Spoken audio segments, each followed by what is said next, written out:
दोस्तों नमस्कार। दोस्तों अंता में ये क्या हो रहा है? रंधावा जी भाषण देने के लिए मना बोल रहे हैं कि मुझे भाषण नहीं देना क्योंकि सामने भीड़ नहीं है, दिग्गज नेता बैठे हैं।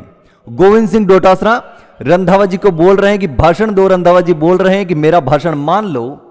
मैं चाहता हूं कि हमारे प्रभारी आदरणीय रंधावा साहब कह रहे हैं कि मेरा भाषण मान लो। बताओ एक बार बरसात आ जाए और आ जाए, हमने हमारी बात कह दी है। जब आपने इतना मजमा ढोल नगाड़े पता नहीं क्या क्या कच्ची घोड़ी गुब्बारे सब लगाए हैं और सामने देख रहे हैं खाना वाना भी बन रहा है, तो जब इतना सम्मान किया है तो अब शब्दों से क्या, आपने तो दिल से सम्मान कर दिया। इसके लिए मैं और मेरी पूरी टीम आपका बहुत बहुत धन्यवाद करना चाहती है। बहुत अच्छे लोग हो आप, बहुत अच्छे से समझते हो, सारी चीजें समझते हो, तो इसलिए समझ करके सोच समझ करके निर्णय करना। जो नेताजी नरेश मीणा को लेकर कह रहे थे ये तो सोशल मीडिया के नेता हैं, धरातल पर क्या उखाड़ेंगे, लेकिन इतना कांग्रेस का कुछ उखाड़ दिया है कि अब कांग्रेस के पास कुछ बचा नहीं है। कांग्रेस अपने कार्यक्रमों में भीड़ नहीं ला पा रही है और नरेश मीणा के कार्यक्रमों में हजारों की भीड़ आ रही है और कांग्रेस के दिग्गज नेता गोविंद सिंह डोटासरा, प्रहलाद गुंजल और तमाम नेता यहां पर मौजूद हैं,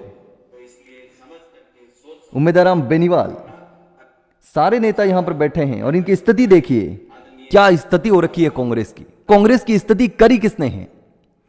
क्योंकि कांग्रेस के दिग्गज नेताओं ने नरेश मीणा को टिकट देना मुनासिब नहीं समझा, क्योंकि यहां पर परिवारवाद हावी है। जिसको दे रहे थे उसी को देंगे। नरेश मीणा ने कई बार चेतावनी दी, एक जगह से नरेश मीणा को टिकट दे देते और विधायक बना देते तो कांग्रेस की स्थिति यह ना होती। सब जगह से कांग्रेस जीत रही थी, लेकिन सिर्फ और सिर्फ इन नेताओं की वजह से, टिकट नहीं देने की वजह से सभी जगह से कांग्रेस हार गई और कांग्रेस की यह दुर्दशा हो गई है कि जो कि कांग्रेस का गढ़ हुआ करता था, अब कांग्रेस धीरे धीरे धीरे धीरे करके खिसकती जा रही है और कांग्रेस के नेताओं की स्थिति यह हो गई है कि भाषण देना भी उनको मुनासिब नहीं लगता, भाषण देने से भी भाग रहे हैं।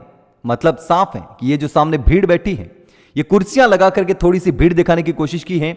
अगर बिना कुर्सियां होती तो ये भी नजर नहीं आती। और नरेश मीणा के कार्यक्रमों में बिना कुर्सियों के सड़कों पे जाम लग जाता है, इतनी भीड़ होती है कि देखने वाले देखते ही रह जाते हैं। लेकिन यहां भीड़ के नाम पर 4-5 लोग, गिने चुने लोग हैं जो कि कुर्सियां लगा करके सामने थोड़े से दिखाने की कोशिश की है। तो ऐसे में अब कांग्रेस की हालत पूरी तरीके से पतली हो गई है। साफ तौर पर जो चेहरे पे उनकी जो परेशानी दिख रही है उसको देख करके अंदाजा लगाया जा सकता है कि अब उनको कितना पछतावा हो रहा है। और इनकी गलती की वजह से ही बीजेपी न जाने कितनी सीटें जीत चुकी हैं और सिर्फ इनकी गलती की वजह से ये सारी सीटें हार रहे हैं। अब गोविंद सिंह डोटासरा तमाम दावे कर रहे हैं कि आप हमारा सम्मान कर रहे हैं, हमारे लिए पता नहीं क्या क्या लेकर आ गए, गुब्बारे लगा दिए, घोड़े लगा दिए, खाना बन रहा है। लेकिन हो क्या रहा, रियलिटी क्या है, वास्तविकता क्या है, इनके मुंह से निकल नहीं रही। अब क्या बोलेंगे कि हम हार रहे हैं? अब तो बोलने भी लग गए गोविंद सिंह डोटासरा कई सारे कार्यक्रमों में कि अब यहां से कांग्रेस हार गई तो मेरा बहुत बड़ा नुकसान हो जाएगा, मेरी कुर्सी चली जाएगी, मेरा अध्यक्ष का पद चला जाएगा। लेकिन अब नुकसान तो होना है डोटासरा जी। कांग्रेस की यह स्थिति यहां पर किसने की, आपने या किसी और नेता ने? शायद पायलट ने तो नरेश मीणा को टिकट देने के लिए समर्थन किया होगा, लेकिन यहां पर भैया जी का अच्छा खासा दबदबा लगता था कांग्रेस को कि यहां तो भैया के अलावा कोई कुछ नहीं कर सकता। और भैया की हालत पतली होती नजर आ रही है धीरे धीरे। और कांग्रेस के दिग्गज नेता इतने जुट करके भी भीड़ नहीं ला पा रहे हैं जितनी नरेश मीणा के हर कार्यक्रमों में भीड़ हो रही। वोट बढ़ सकते हैं, लेकिन यहां पर कांग्रेस को नरेश मीणा की अब जो अहमियत है, जरूरत है, वो महसूस होने लगी। लेकिन अब किस मुंह से नरेश मीणा को बुलाए? लेकिन शायद गलती को जितना जल्दी सुधार लेंगे उतना कांग्रेस को फायदा होने वाला है। लेकिन दोस्तों इस पूरे मामले पर आपको क्या लगता है? ये डोटासरा जी, रंधावा जी का वीडियो देख करके और ये भीड़ देख करके और ये रिक्वेस्ट देख करके भाषण देने से मना कर रहे हैं, ये सारी चीजें देख करके आपको क्या लगता है? क्या कुछ होने वाला है अंत में? दोस्तों आपको जो भी लगता हो मुझे कमेंट करके जरूर बताना। लेकिन अगर समीकरण नहीं बैठे तो यहां पर कांग्रेस को भी नुकसान होगा, नरेश मीणा नहीं जीत पाएंगे, लेकिन बीजेपी फायदा उठा जाएगी।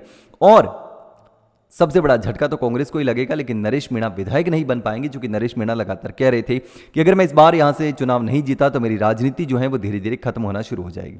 लेकिन दोस्तों आपको क्या लगता है मुझे कमेंट करके जरूर बताना।